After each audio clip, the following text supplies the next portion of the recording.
Hi, Andrew from Sachs, and welcome to video number 8 in our 8 video sequence on how to make better decisions in the artificial intelligence era. So in this one, we'll be talking about some methods to reduce making bad decisions and to make better decisions. In particular, we'll be talking about a thing called algorithm-based decision making. It's sometimes said that the aircraft of the future will be flown by a pilot and a dog, and the job of the dog will be to bite the pilot if they touch anything. Because one of the things that we know is that systems and processes are increasingly doing a better job of a range of decision making and forecasting activities than human beings do. Let's look at some examples. Should I buy this wine? The process of trying to decide whether wine will be good down the track is something that experts come from all over the world to places like Bordeaux, and they pre-buy wine and then they age it.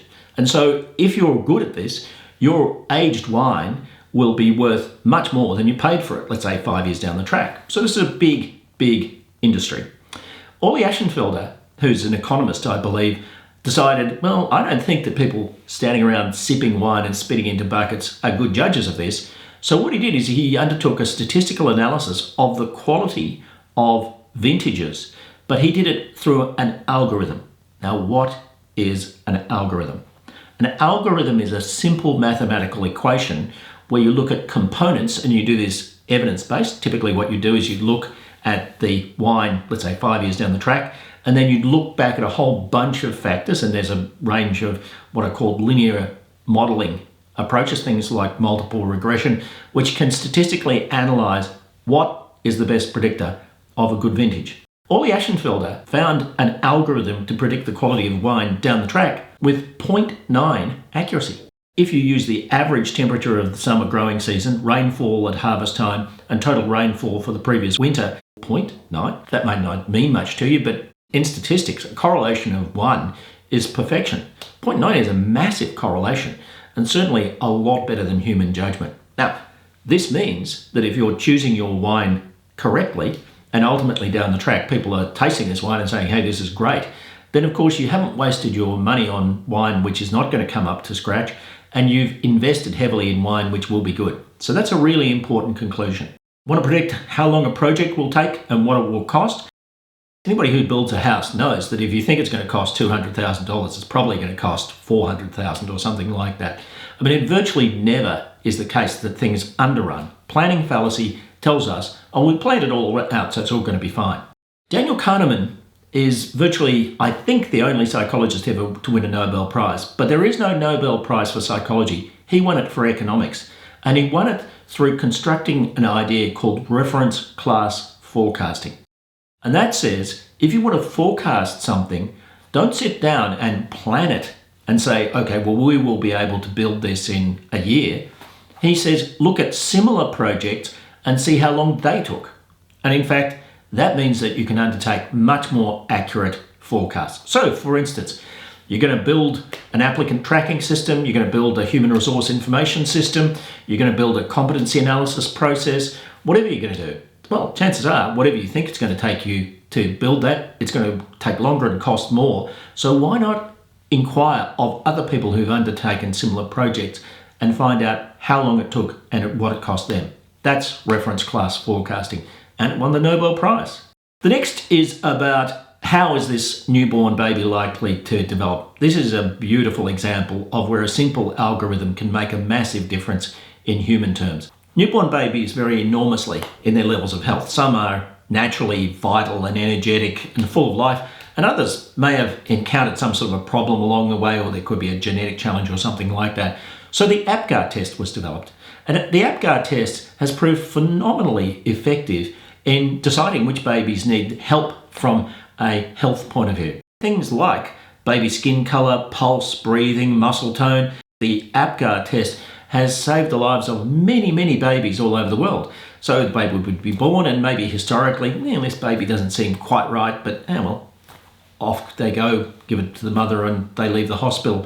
Well, if a baby fails the APGAR test, you know that you have to do other studies, and that's a really powerful way. It's a simple algorithm that can help. Am I sick? What's wrong with me? Computers developing algorithms are at least as good as clinicians in most cases now. So if you build an algorithm to make a diagnosis, you may well find that the algorithm alone puts that diagnostician, the diagnostician being a computer in this case, up in the top 4 or 5% of all clinicians.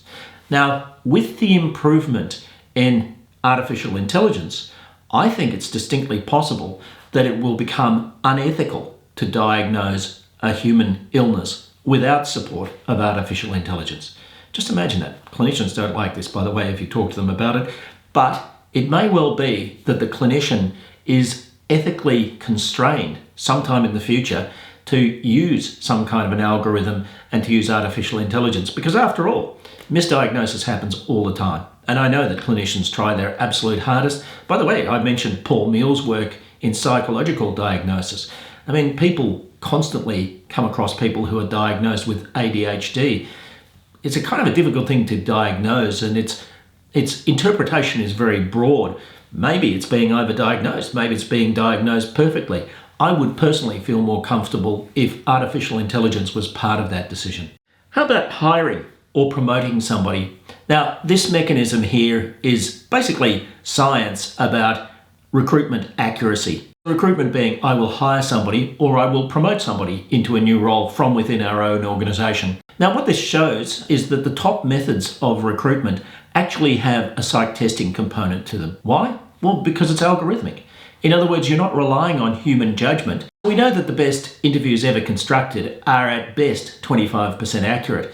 If you use a combination of psych tests that have been demonstrated through evidence to be predictive of performance, you get up to about 50% accuracy. And psych testing using cognitive ability alone, if you measure nothing other than cognitive ability, that'll give you about 25% accuracy. So that's phenomenally accurate in comparison with things like interviews. And most interviews don't get anywhere near 25% accuracy, because the only way you can get to that level of accuracy is through competency analysis and tailored behavioural interview questions, job by job, that kind of thing.